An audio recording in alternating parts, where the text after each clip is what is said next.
I mean this ability to lead. I mean, you can't be a singer unless you are a leader. You walk out in front of them, and you have no choice. You must be the focal point of attention. You are going to lead them. You know, with opera, I mean, it's ridiculous. I mean, you have to have such a tough skin because, you know, you go into one audition, they'll say you're amazing. You go into a second, they'll tell you you're horrible. So that's important because it builds you a tough skin. Yeah.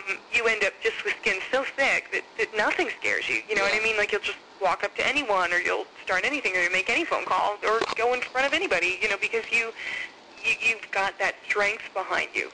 And more, as science and math become commodities, because things can do it so quickly for you, what are you doing to come up with something new and different that will resonate with your audience, whether or not it's business or music? You know, you stand at a whiteboard in front of a bunch of clients that are ready to tear you to shreds. Right. And you have to be confident to move forward with an idea. You have to be confident to lead in a business way in some direction that you think is going to be right.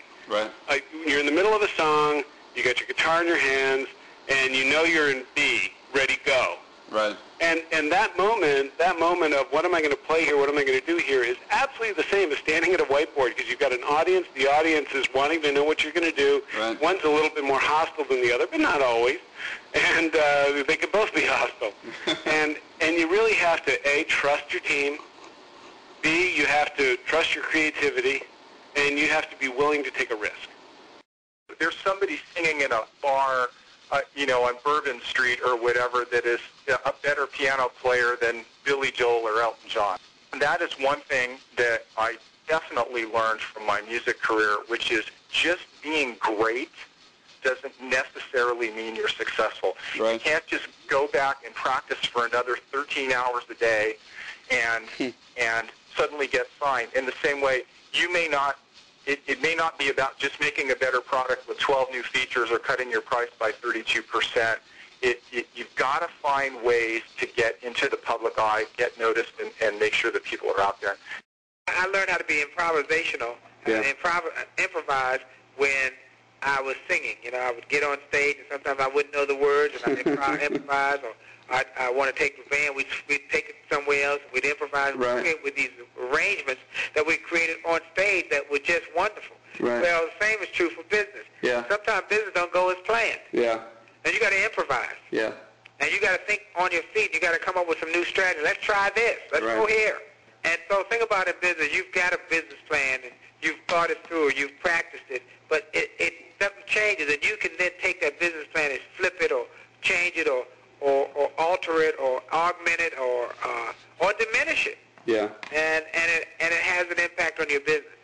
Music just completely filled my life. Right. I mean, that was life in the small town. I did school because, you know, that's just what you were expected to do, but I did it only as an obligation.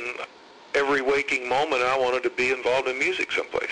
Well, one of the reasons I think that I gravitated to the marketing arena is that I'm very comfortable being on stage.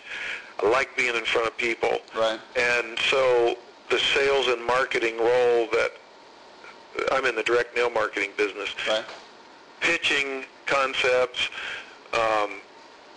making presentations to people to help them understand and connect with stuff. There's no doubt that performance gave me an edge up on others. When you're in a music program, you have got to be able to focus your energy on what you're doing, your thoughts.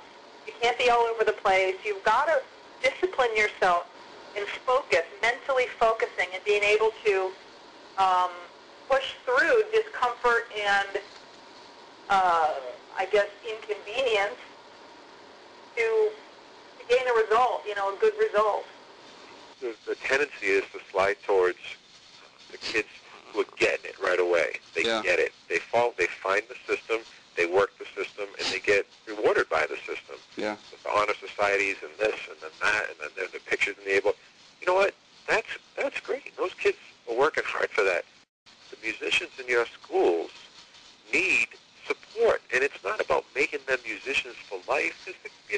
The reality of the situation is that they probably will play an instrument for the rest of their life more for enjoyment than anything else. Right. But that creative brain is necessary. Without that creative brain, you're not going to get great history teachers someday. Yeah. You know, you're not going to get great free musicians and great free-thinking, urban designers and all this other stuff. Right. Those are the people musicians really are. Yeah. That's where that funding should be considered.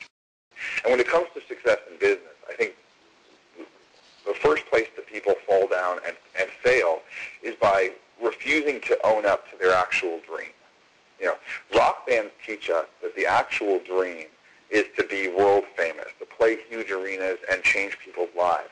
And so when people come to a business, I wish more of them would say that, that your goal is not to scrape out a little money so that you don't have to work for somebody else. Your goal is not to, provide a service for cash. Right. It's instead to change the face of the world through what you do. Yeah. And I think if more people came to the table like 16-year-old rock musicians, they would find a lot more success and a lot more happiness in the success they find.